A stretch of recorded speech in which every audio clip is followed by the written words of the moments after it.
Muy bien, vamos a lo que tenemos planeado para hoy.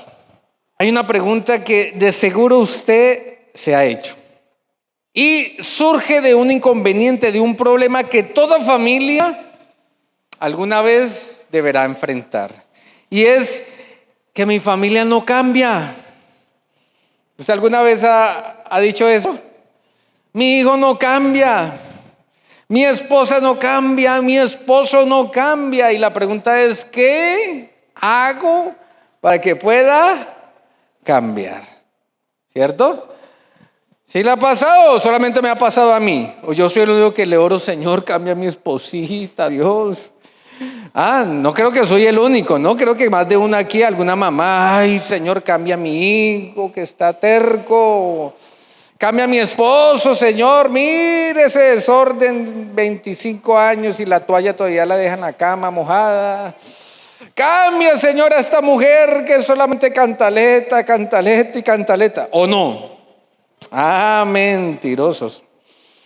Creo que todos alguna vez hemos estado en esa encrucijada y nos hemos hecho la pregunta, ¿qué hacer para que alguno de los miembros de mi familia cambien? Y había vez un hombre que decidió enseñarle a su hijo perruno a hablar, porque ahorita se llaman así. El hijo perruno, el perro, lo han humanizado y dijo, no, yo quiero enseñarle a adiestrar a mi Toby querido para que hable conmigo, para que aprenda a hablar. Y frente a esa propuesta usted dirá, oiga, pastor, como loco el Señor, ¿no? Como que está desvariando, pero el hombre se propuso y pasaron los meses, el entrenamiento, siguió, miró en internet, empezó a leer acerca de cómo hacer hablar a los perros, pasaron las semanas, pasaron ya los meses como tal. Y un amigo que sabía de este proyecto de aquel hombre le dijo, venga, ¿y cómo va? ¿Cómo va? Y el hombre, como cosa lógica, dijo, pues no he podido que mi perro diga ni una sola palabra. Pero lo que le puedo decir es que yo he cambiado. Ahora me comunico mejor, soy más paciente y he aprendido a escuchar. ¿Por qué? Porque le quiero decir en esta mañana que a veces cuando queremos que otros cambien, somos nosotros los que terminamos transformándonos en el proceso. Porque a veces se convierte en una tarea poco probable cambiar a mi cónyuge. Yo creo que a veces como que es más fácil hacer hablar al perro, ¿no? Que cambiar a ese hijo, manera de pensar de esa esposa. Pero déjeme decirle que en el proceso Dios va a usar esos recursos para transformarlo a usted, para transformarme a mí. Y hoy vamos a abordar esta pregunta, ¿qué hacer para que mi familia cambie? ¿Por qué? Porque no se trata de manipular o de forzar. ¿Cómo se siente cuando a usted lo manipulan? Yo creo que el colombiano perdió la noción de la manipulación porque a nosotros cada 4 años nos manipulan. ¿La entendió? ¿Cómo se siente cuando usted lo forzan a hacer algo que no quiere hacer? Entonces la idea no es manipular, no es forzar, sino más bien ser instrumentos de transformación desde el amor y desde la fe. Ahora, con esto en mente, vamos a la palabra de Dios para descubrir cómo podemos ser agentes de cambio en nuestras familias. Y como punto número 1, si me ayudan, es que para cambiar algún familiar, para cambiar mi familia, debo empezar ¿con quién? Conmigo mismo. ¿Quién es el primero que tiene que empezar? Yo. Si quiero cambiar la terquedad de mi papá, la terquedad de mi mamá, que mamá yo le digo y usted quiere hacer las cosas a su manera, ¿quién es el primero que tiene que cambiar? Diga yo. Y hay una frase que he traído en esta mañana. ¿Cómo dice la frase? Criticar a tu familia mientras ignoras tus propios errores es como intentar limpiar un espejo sucio con las manos manchadas. En otras palabras, intentar cambiar a otro sin que yo tenga una autoevaluación o una teoevaluación de quién soy yo, cuáles son mis errores, no va a producir los cambios evidentes de transformación. Y para ello quiero basarme en lo que dijo Jesús en Mateo capítulo 7, versículos 3 al 5. Mateo capítulo 7, versículo 3 al 5. Las palabras de Jesús dicen así: ¿y por qué te preocupas por la mota en el ojo de tu hermano cuando tú tienes una ¿qué? Una viga en el tuyo? ¿Cómo puedes pensar en decirle a tu hermano, déjame ayudarte a sacarte la mota del ojo, cuando no puedes ver más allá de la viga que está en el tuyo? Y esta palabra fuerte, ¿cómo les dice Jesús? Hipócrita, primero quita la viga de tu ojo, entonces verás lo suficientemente bien. ¿Para qué? Para ocuparte de la mota en el ojo de tu hermano. ¿Cómo ven las palabras de Jesús? Yo creo que un poco confrontantes, ¿no? Jesús, escúchame bien, nos enseña que antes de intentar cambiar a otros, debemos examinar nuestras propias vidas. Por eso el salmista escribió ahí uno de estos poemas, dirigidos a Dios, y le decía: examíname, oh Dios, y ve si hay en mí caminos de iniquidad. Porque hay una realidad, y es que el último que se entera de que tenemos mal carácter, de que tenemos cosas de cambiar, somos nosotros mismos. Somos nosotros mismos. Y un ejemplo sencillo, ¿no? Cuando venga su amigo, cuando venga su compañero y le diga: vea, ahí le traje una menta. Ay, eso, no, cómase la menta. Ya usted sabe que tiene mal aliento y usted no lo sabe, sino ¿quién lo notó? El otro. Cuando le empieza a decir su amigo, su esposa, ¿y usted? Es porque se le salió el moquito. ¿Y usted no se ha dado cuenta? O le hacen así. Tiene que la gaña. Es lo mismo. El último que se entera que tengo un problema es ¿quién? Yo. Y en la parte del carácter ocurre exactamente igual. Porque como vivimos en un mundo caído, un mundo de pecado, creemos que todo lo que tenemos es perfecto. Somos perfectos, somos el producto de un arduo trabajo y nosotros nos superamos a nosotros mismos. Mentira, la demás gente se nota que tienes algo que cambiar, algo que examinarte. Entonces, ¿cómo podemos esperar que nuestra familia cambie si nosotros no estamos dispuestos a crecer y a mejorar? Y Jesús usa esta imagen exagerada, ¿no? Una mota, ¿cuánto mide una mota? Micras, comparado con una viga, una columna de esta. ¿Cómo va a caber una columna de esta en un ojo? No, Jesús hace una imagen exagerada para mostrar, escúchame bien, lo ridículo que es criticar a otros sin antes mirarnos a nosotros mismos. ¿Por qué? Porque la transformación comienza con la humildad de reconocer nuestras propias fallas. ¿Qué hacemos? ¿Qué podremos hacer? Número 1, examina tu corazón. Pídale a Dios que te muestre áreas de tu vida que necesita un cambio. No te das cuenta. Tu esposa te dice, venga, mi hijo, pero no me grite. ¿Quién está gritando? A ver, ¿quién está gritando? Pero te estás gritando. No, qué pena.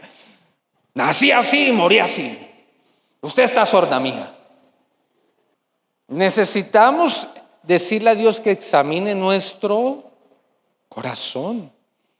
Pero también seamos ejemplo. Tu familia notará tu transformación y se va a inspirar.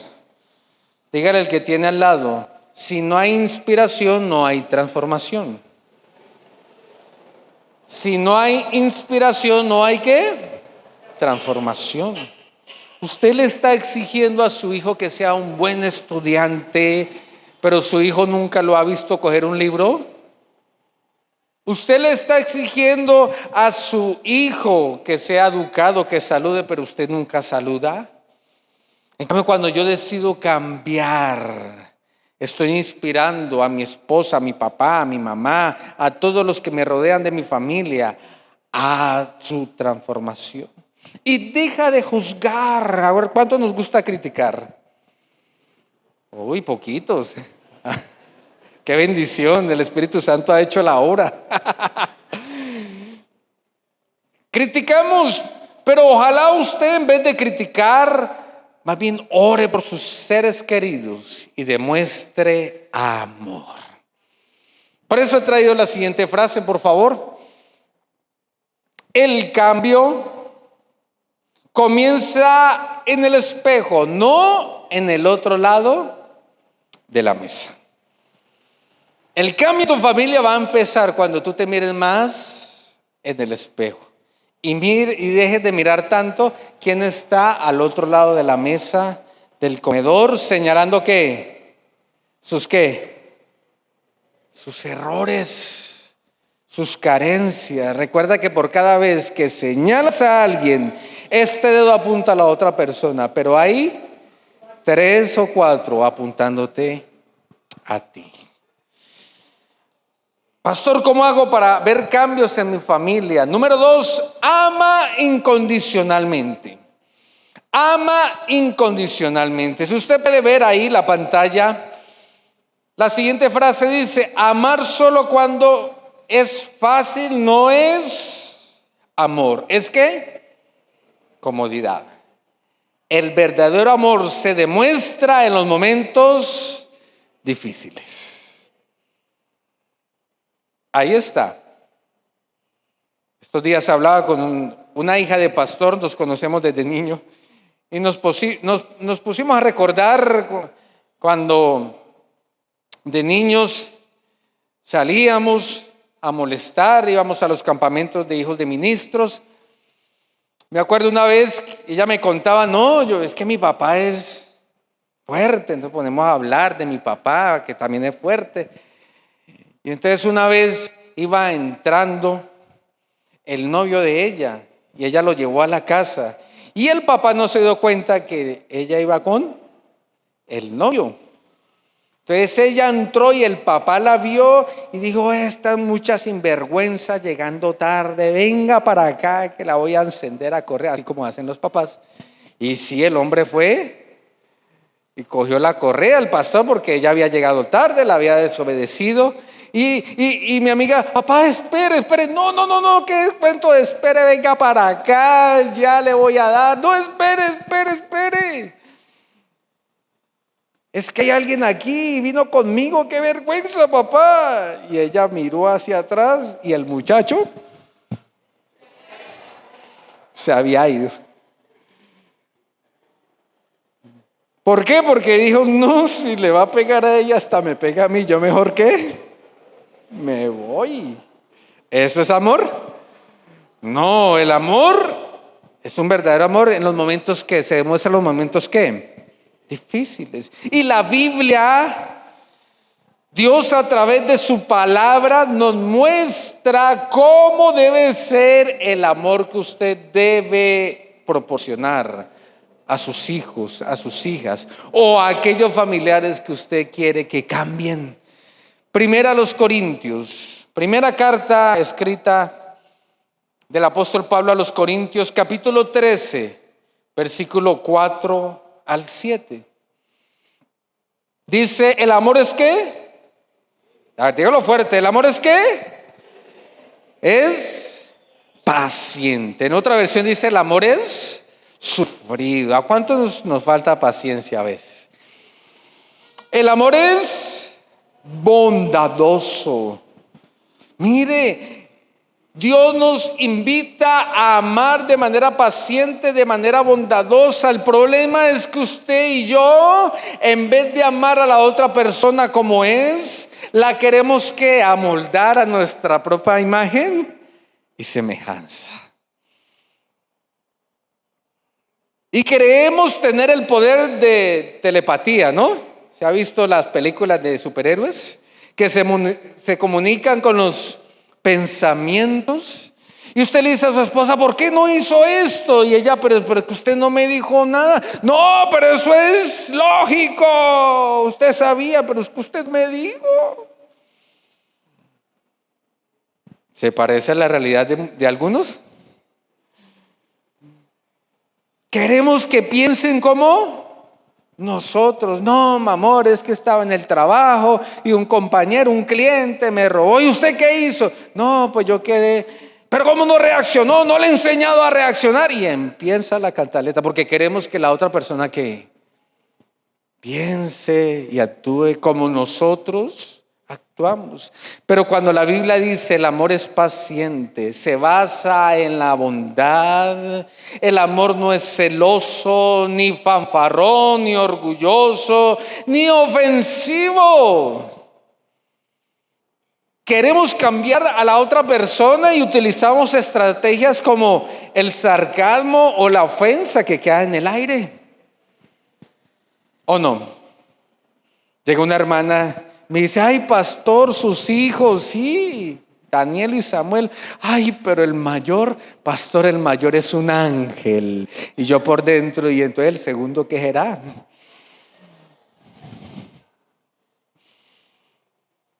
Entonces, como yo he cuidado mi corazón, no, el segundo es un arcángel. Porque uno conoce a sus hijos, ¿no? Uno sabe que los hijitos de uno son canzoncitos. O usted, su esposa le pregunta, mi amor, ¿cómo le fue donde la suegra, donde su mamá? Y usted dice, mi amor, mi mamá prepara los mejores frijoles del mundo. Me los preparó a mí. Y eso como que queda en el aire, ¿no? Y usted queriendo decirle, mamita, sus frijoles son feos, no me gustan mucho, mi mamá cocina mejor. Pero usted deja en el aire que la ofensa.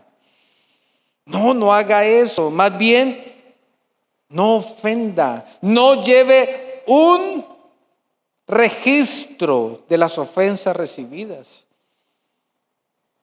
Usted le dice a ese hombre, vea, me cortaron el celular, se le olvidó pagar el recibo.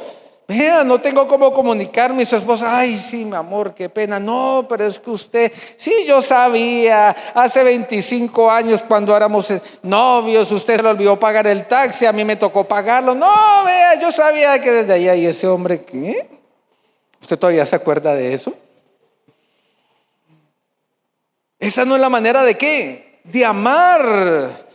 Continúa el apóstol diciendo, el amor no se alegra en la injusticia, sino que se alegra cuando la verdad triunfa. El amor nunca se da ¿qué? Por vencido. Siga creyendo que ese hijo suyo puede cambiar. Siga creyendo que ese cónyuge suyo puede cambiar. No se dé por vencido. Nunca pierda la fe. Siempre tiene esperanza. ¿Por qué? Porque cuando venimos al Evangelio, el Evangelio trae esperanza de cambio para nuestra familia. Y no solamente se queda en la esperanza, no es una realidad. Hemos orado, hemos perdurado y hemos visto que nuestra familia cambia a través del Evangelio de Cristo. Eso es amar. Siempre tiene esperanza y se mantiene firme en toda circunstancia. Si usted quiere que ese familiar suyo cambie, ame de esta manera y verá que esa persona va a empezar a ser transformado por el amor de Dios manifestado en su propia vida. Recuerde que el amor no es un sentimiento, sino que es una decisión. Y para ver cambios en tu familia, escúchame, debes amar como Cristo nos ama. ¿Y cómo nos ama Cristo? Sin condiciones. ¿Cómo nos ama Cristo? Él lo dio todo. Se sacrificó por amarnos. Y el apóstol es claro aquí. Cuando él habla del amor, lo describe no como una emoción que fluctúa dependiendo de cómo se levanta hoy uno, cómo se acuesta uno, no, sino como una serie de acciones concretas. Y este tipo de amor transforma relaciones y rompe las barreras. Por eso yo le aconsejo en esta tarde, sea paciente. No espere cambios instantáneos. ¿Por qué? Porque el amor espera con gracia. ¿Cómo usted le va a exigir a ese hombre que tiene al lado que le diga cosas bonitas, que exprese sus sentimientos, si cuando fue niño, fue adolescente, fue joven, nunca pudo experimentar el amor de un papá, de una mamá? No sabe cómo expresarse porque nunca aprendió. ¿Y usted cómo le va a exigir que ese hombre de la noche a la mañana le exprese todo lo que siente? ¿O cómo va a pretender usted cambiar a esa mujer? ¿Cómo hace el oficio? ¿Cómo habla? Si ella durante 20, 30 años en su hogar tuvo un modelo totalmente distinto. No espere cambios instantáneos. Más bien tenga paciencia y acepte la gracia de Dios. Yo le he enseñado a usted qué es gracia, ¿no? ¿Gracia qué es? Sí, esa es la forma en que describimos gracia, pero yo quiero que enseñarle de manera más profunda. La gracia es lo que yo no puedo hacer y Cristo hace por mí. Por ejemplo, yo no puedo ser salvo por mis propias obras. Necesito aceptar ¿quién? La gracia de Dios, que Él sí me puede hacer salvo. Igual, tú no puedes esperar, porque es que esperar desespera. Pero cuando tú vas a la presencia de Dios y Él te alimenta de su gracia, tú vas a tener la posibilidad de esperar a ese familiar a que cambie. Pero no se quede en la paciencia, perdone. El perdón también es otra obra de gracia. A veces el cónyuge, a veces papá, mamá, los hijos nos hacen cosas terribles, hieren nuestro corazón. Es ilógico perdonar a alguna persona que nos ha hecho tanto daño. Pero cuando yo acepto la obra de la gracia, Dios me ayuda a perdonar. Y mantenga la esperanza. Crea que Dios puede obrar en su familia, incluso cuando usted no lo vea. Y para finalizar este punto, la siguiente frase, por favor. El amor no es ¿qué? Lo que sientes, sino es lo que haces. Y yo creo que usted y yo como padres deberíamos enseñarle a nuestros hijos esta definición. Desde que están ¿qué? Chiquitos. Porque en el mundo es al revés. En el mundo amar es ¿qué? Sentir y no hacer nada. Pero el amor bíblico es lo que haces. Y número 3, ¿qué hago para cambiar a un familiar? Para cambiar a mi familia. Ore sin cesar. La siguiente frase dice: si no estás orando por tu familia, estás perdiendo la batalla antes de empezar. A ver, léala otra vez. ¿Usted quiere que su familiar cambie porque usted quiere lo mejor para él o no? ¿Cierto? Si usted tiene a Cristo en su corazón, si usted tiene ese amor de familia, cada cambio que usted aspira a que tenga su familiar, usted lo hace por el bien de ¿quién? De esa persona, porque lo quiere ver mejor. Y es una lucha constante. Pues déjame decirte que si no oras, ya perdiste la batalla. Santiago capítulo 5, versículo 16. Al final del versículo dice la oración ferviente. ¿La oración qué? ¿Qué es orar fervientemente?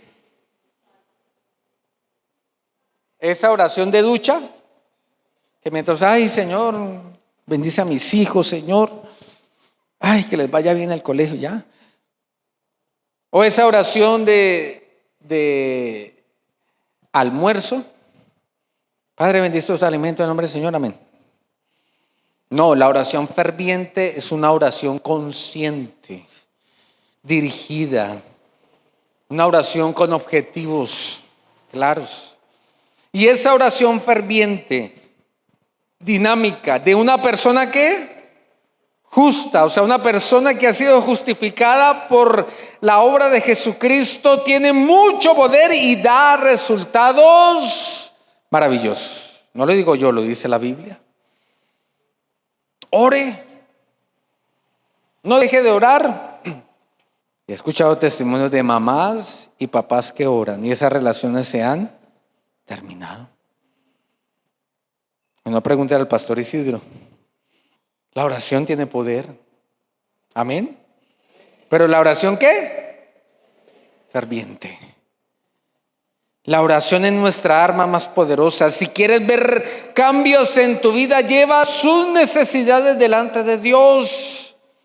Santiago nos recuerda que la oración no es un ritual vacío, sino una conexión poderosa con Dios. ¿Por qué? Porque cuando oramos invitamos a Dios a actuar en nuestras vidas y en la vida de nuestros seres queridos. La oración transforma generaciones. El evangelio transforma generaciones. ¿Sabe cuánto dura en Colombia en promedio una familia de salir de la pobreza al siguiente estrato social? 8 generaciones. Pero con el evangelio de Cristo hasta 2. Porque el evangelio transforma. ¿Por qué? Porque las rodillas de papá y mamá que oran transforman las generaciones, los nietos, los hijos. No deje de orar. Usted ya comprendió que hay cosas que usted ya no maneja en la vida de sus hijos, ¿no? ¿Ya? Usted cuando era chiquito, usted lo llevaba y lo traía y su hijo no decía nada. Ahora que está grande, ay, usted perdió el control. Pero cuando usted control, que usted lo ha perdido, lo pone en las manos de Dios, Dios empieza a tomar el control en la vida de sus hijos, en la vida de sus padres. Hay hijos que perdieron el control sobre la vejez de sus padres, porque es una realidad. Entre pasamos el tiempo nos volvemos más caprichosos, ¿o no? ¿Cierto? Ya uno después de los 30, ya uno no duerme sino en la cama de uno. Ya uno no come sino lo que ¿qué? Le gusta. Y uno empieza como a volverse chochito, ¿no? Como al cambio, como a rechazarlo. Así es la vejez. Y a veces hay padres que se vuelven difíciles cuando llegan a la tercera edad. A veces las enfermedades de esos padres se vuelven ¿qué? Difíciles. No sabemos qué hacer y nos impacientamos. Señor, ¿qué hago? Por la oración tú puedes tener paz, tú puedes tener aliento y tú puedes entregar el control, porque lo que tú no manejas, Dios sí lo maneja y lo maneja bien. Lo maneja bien. Ora por tus padres.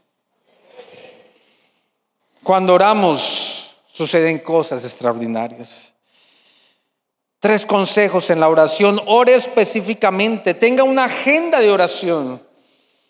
¿Por qué? Porque estamos en medio de tantos afanes que se nos olvida orar por lo que realmente es importante. Mientras usted tenga un cuaderno donde copia sus oraciones, sus peticiones, usted se va a dar cuenta de que realmente Dios sí hace algo al respecto.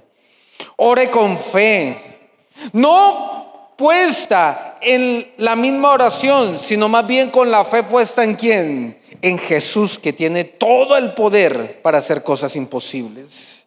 Dios escucha, pero también responde. y ore en comunidad. O sea, involucre a otros creyentes y a los de su familia para que oren con usted. Pero para esto hay que tener mucha humildad. Porque no es fácil usted como esposo decirle a la esposa: venga mi amor, ore por mí. Y la esposa: ¿y por qué quiere que ore? Pues para que Dios me cambie esta impulsividad que tengo. Es que soy como gritón, ¿cierto?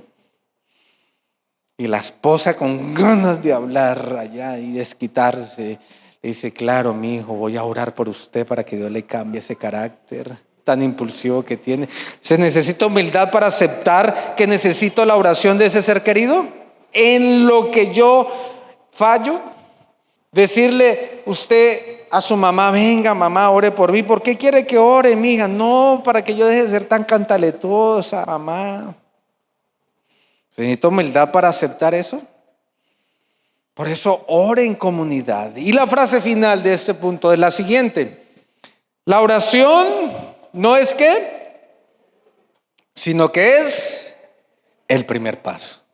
No hostigue, no pelee, no. Más bien deje ese recurso a un lado y empiece con el recurso de la oración, y Dios le dará la victoria. Y aquí quiero hacer un pequeño paréntesis para que usted me acompañe a la segunda carta de Pablo a Timoteo, capítulo 1, versículo 6. Porque quiero enseñarle algo que es bíblico. Quiero enseñarle algo que se anide en su corazón para que usted tenga paz y yo también tenga paz en el corazón.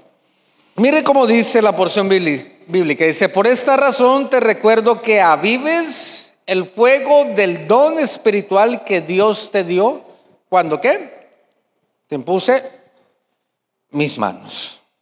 Pastor, ¿y esto qué tiene que ver con la enseñanza? Sí, porque en el momento que queremos que nuestra familia cambie, ¿qué papel juega la iglesia? ¿Qué papel juega el pastor en el asunto? Que tenemos unas expectativas muy altas de lo que es la iglesia y de lo que es el pastor. Y es una realidad, tenemos una expectativa muy inalcanzable. Y cuando hay expectativas muy altas y reales, ¿qué pasa? Si no se cumplen, nos herimos, ¿cierto? Nos frustramos. Note aquí lo siguiente, dice, en este versículo, ¿cuántos agentes hay involucrado? El primer agente es Timoteo, ¿no? Pablo le escribe a Timoteo y le dice a Timoteo: Timoteo, por favor, ¿qué? Avives el fuego. ¿Qué le toca hacer a Timoteo? ¿Qué le toca hacer a Timoteo? Avivar el fuego. El segundo agente, ¿quién es? Dios, ¿cierto? ¿Y qué hace Dios? Da dones, ¿no? ¿Qué hace Dios? Da el don. Dios da el don. ¿Y Timoteo le toca qué? Avivar el fuego. Pero en este caso, ¿qué hace el pastor? ¿Qué hace Pablo? Impone las manos. Dios da el don, el pastor impone las manos, y Timoteo, ¿qué tiene que hacer? Avivar el fuego. Pastor, ¿por qué me dice esto? ¿Por qué? Porque muchas veces usted cree que yo como pastor tengo el poder de cambiar su familiar, o que lo que ofrece la iglesia tiene el poder de cambiar ese hijo rebelde que usted tiene. Y usted me dice: pastor, hable con mi hijo. Y yo he tenido a veces experiencias donde la mamá me dice: pastor, no hable con mi hijo, y me lo trae aquí a la iglesia y vea. Y yo: hermana, ¿por qué no? Ese chino es esto rebelde, no quiere. Yo: bueno, hermana, yo hablo con él. Y entra el pelado y le dije: ¿qué hubo, mi hijo? ¿Qué hace? No, bien. ¿Y usted qué hace aquí? No, yo no sé. Mi mamá, que es toda cansona, mi papá todo cansón, que me trae aquí a hablar con usted. Y le hago la pregunta: ¿y usted quiere estar acá? ¿Yo? ¿Y usted quiere hablar conmigo? Menos, ni lo conozca usted. ¿Usted quién es?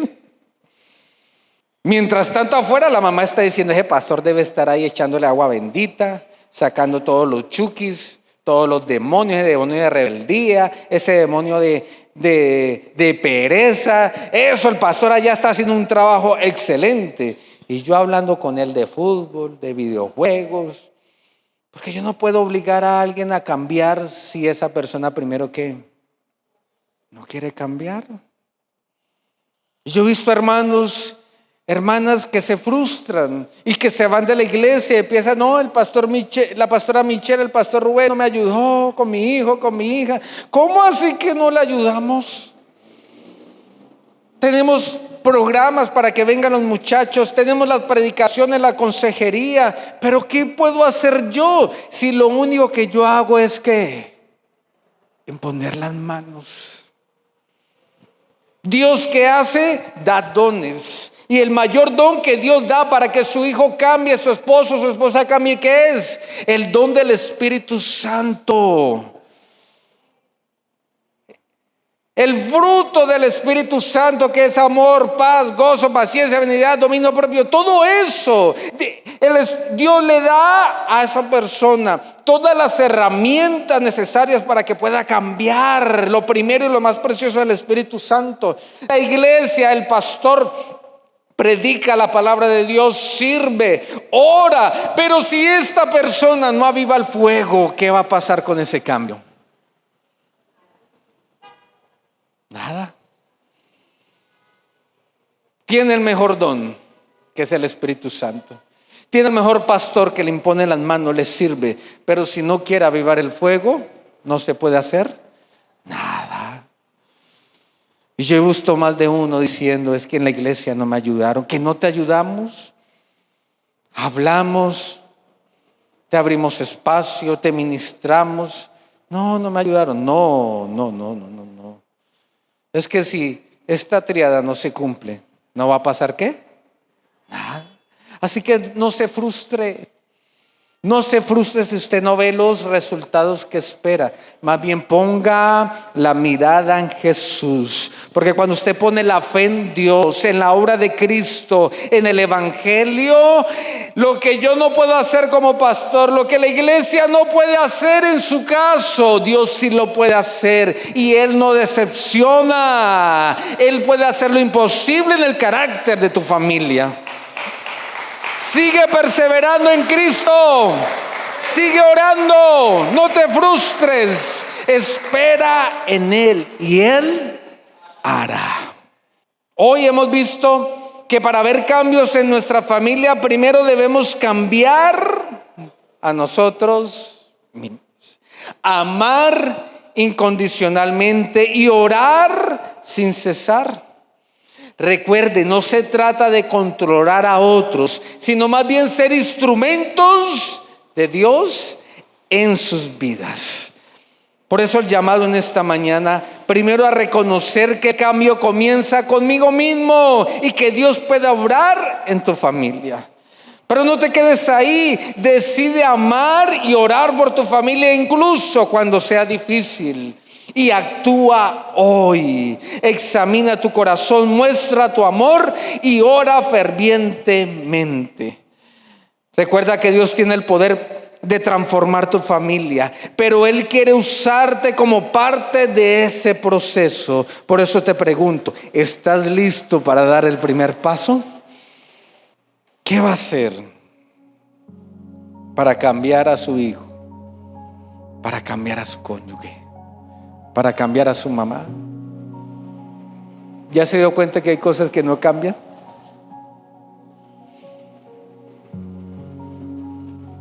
¿Ya se dio cuenta que hay cosas que usted no puede cambiar? Pero frente a eso hay una persona que todo lo puede. Jesús de Nazaret.